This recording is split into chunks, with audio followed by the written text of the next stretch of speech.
G'day guys and gal. Necromancy is generally considered to be a bit of a no-no. There really isn't many franchises where the people that resurrect the dead to fight for them are considered the good guys. But Warhammer 40k isn't just any franchise. Time and time again, the folks at GW twist the game. The Imperium, the good guys, and I use good here mostly because I'm comparing their moral compass to space elf rapists, parasitic bugs that want to consume all life, and overly aggressive cockless mushrooms, and you know, the literal forces of hell. But those good guys are often compared to an extremely juiced up version of the Nazi party, with GW even coming out and disavowing mankind's empire as the worst possible regime ever. Not what you would generally expect from the protagonists. You could argue that the Elder are the actual good guys. You know, at least the ones that aren't addicted to drugs and rape. But the Elder are a bunch of necromancers, taking the souls of their departed and placing them into organic mechs called wraiths, so that even in death, they still serve. It kinda helps explain why the setting of 40k is considered so dark. One of the most morally good factions are a bunch of space elves that meddle with their dead. Fortunately for us, Eldar wraiths are dope as hell, and they have a lot of interesting lore, so sit back, pause your ad blocker for this session, and get out the tissues and lube as we dive headfirst into the lore of the wraiths, checking out the different types of wraiths, how to go about creating them, and how powerful they actually are. Let's get into it. The Eldar Empire have been having a bit of a shit one these last 10 millennia, going from the immortal masters of the galaxy, feared and respected by the gods themselves, to a bunch of scavenging raiders, who have to constantly keep their emotions in check while they breed at a rate that would make Japan look like a rabbit orgy. Every time an Eldar dies, it's a bit of a big deal, as there just isn't many of them around. They are by far the least populous main race in the galaxy, hence it only makes sense that they would try find alternate sources of frontline warriors. Now they probably could have built some robots and used them as meat shields, kinda like what the Mechanicus and the Tau do, but the Eldar don't really vibe with AI, and instead prefer to use Soul Voodoo and Wraith Bone. Wraith Bone is the backbone of Eldar society. Well, Eldar society except for the Dark Eldar, but they may as well be their own race with how detached they are. From now on in this video, when I say Eldar, I'm referring to Craftworld, Exodite, and to an extent the Inari. Wraith Bone is an organic crystalline substance made of warp energy. Sounds a lot like cocaine. The Eldar can summon it forth from the warp and then shape it using their innate psychic abilities. Wraith Bone is very versatile. It can be used to create the most lifelike and interactive dildo in existence, or the best and brightest can create an entire craft world with it. It's the material which is used to create the Eldar world spirits and infinity circuits, allowing the space elves to have an afterlife which isn't just eternal cock and ball torture with Slaanesh. So it probably comes as no surprise that the Wraith Constructs, the source of the Eldar's necromancy, are made of Wraith Bone, like it's in the fucking name. These Wraith Constructs, or Ghost Warriors as they can be called, are seen as a necessary evil. The Eldar don't like using them because it's kind of a fucked up thing to do, and the Imperium sees it as evil alien necromancy. But when your race faces extinction, sometimes you just gotta do shit like that. So how does one create a Ghost Warrior? Well, the first step is to have the Bone Singers, who are the experts at Wraith Bone shenanigans, create the shell of a Wraith Construct. This will range from the basic Wraith Guard all the way to the legendary Wraith Knights and beyond. These shells will be kept in storage until times get desperate enough to call them forth into battle. When this occurs, a Spirit Seer will take a Spirit Stone from the Craftworld's Infinity Circuit and then place it within the Wraith Construct. What construct is chosen depends on what Eldar soul they are using. Guardians and low-level aspect warriors would probably just be chucked into the Wraith Guard, whilst Lords or Legends would be placed within Wraith Lords, and so on. The Wraith Construct will then go on to wreck some tits, and if they survive the battle, will have their souls returned to the Infinity Circuit to continue their artificial afterlives. If they fall in battle and their Spirit Stone is damaged, Slaanesh will say swiggity swaggity swooty, I'm coming for that elusive Wraith booty.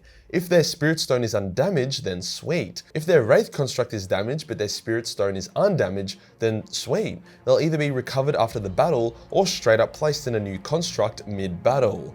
The first and most basic of the Ghost Warriors are the Wraith Guard. These are the most common wraiths, but that doesn't mean they're weak. They carry guns that can open small rifts to the warp, sucking the enemy, or body parts of the enemy, into hell. They're also quite tanky. Their Wraithbone bodies and lack of ability to feel pain makes them significantly more durable than they were in life. However, due to the Eldar souls within the Wraith Guard being not their best and brightest, they do have a drawback. As they can see both real space and the warp at the same time due to them being, high-key dead, they feel as if they're dreaming and they struggle to focus. To mitigate this issue, the Wraith Guard are often led by warlocks who can help them see through the bullshit, but there has been numerous times where the Wraith Guard have simply stopped fighting mid-battle because they have no idea what the fuck is going on. One variant of Wraith Guard that doesn't have this issue are the Wraith Blades. Wraith Blades are melee-focused Wraith Guard who died in a moment of rage, and they carry that rage with them into their Spirit Stones. When these Ghost Warriors are brought back, they are kept away from the other more peaceful Wraith Constructs, and they're used as berserkers on the battlefield. And who said the Elder weren't cool? The next type of Ghost Warrior are the Wraith Lords, who are basically Wraith Guards but better in every single way. They are larger, more durable, more agile, more armed, and their perception of what is going on is a lot better. They still struggle with the whole, seeing hell while seeing real life at the same time thing, but they're able to handle it a lot better, and they're less prone to stopping mid-battle to try to figure out what they're doing. The Imperium considers the Wraith Lord to be the Elder equivalent of a Space Marine Dreadnought, and they've even taken to straight up calling them Elder Dreadnoughts. The only real catch with the Wraith Lord is that the Bone Singers take a lot longer to create one, and the soul required to pilot a Wraith Lord is incredibly rare. Only legendary heroes are compatible with them. Wraith Lords can fulfill a variety of roles. If the soul within them was known for being a master duelist and a melee warrior, the Wraith Lord will go in hard, using a big-ass Ghost Glaive or Wraith Sword, whilst ranged Wraith Lords will take advantage of Bright Lances and Star Cannons. The next Ghost Warrior to chat about is the Wraith Seer, which are Wraith Constructs that use the Spirit Stones of dead Warlocks, Warlocks being the Eldar versions of Battle Psychers. In terms of physical attributes, the Wraith Seers sit somewhere between the Wraith Guard and the Wraith Lord. They can take out Wraith Guards with pure physical combat, but a Wraith Lord would absolutely body them. However, if you factor in the Wraith Seer's Warlock Soul, which allows them to use their Space Voodoo, then you got a whole different kind of beast. Their Psycho powers allow them to boost their fellow Ghost Warriors, destroy enemy morale, and even stop Destiny in its tracks. Another benefit the Wraith Seers have over the other Ghost Warriors is the fact that they have a much easier time figuring out what is real and what isn't. Their training with the Warp allows them to disregard it and focus on real space instead, meaning that the Wraith Seers virtually never have a mid-battle derp moment. Unfortunately for the Elder, making a Wraith Seer is incredibly difficult, and most Craftworlds have actually forgotten how to do it, hence whenever a Wraith Seer construct is destroyed, it's a permanent kick to the Eldari balls. Now for the spiciest of the Ghost Warriors, the Wraith Knights. Wraith Knights are considered to be some of the best Eldar warriors around. They are the ones who are tasked with going into the Eye of Terror to retrieve the Spirit Stones that allow the Eldar race to protect their souls from the vaginal maw of Slaanesh. They are also different to the other Ghost Warriors in that they require a living pilot as well as a dead one. Allow me to explain. On rare occasion, Eldar twins are born. These twins are incredibly linked, basically conjoined without the whole hideous head connection thing.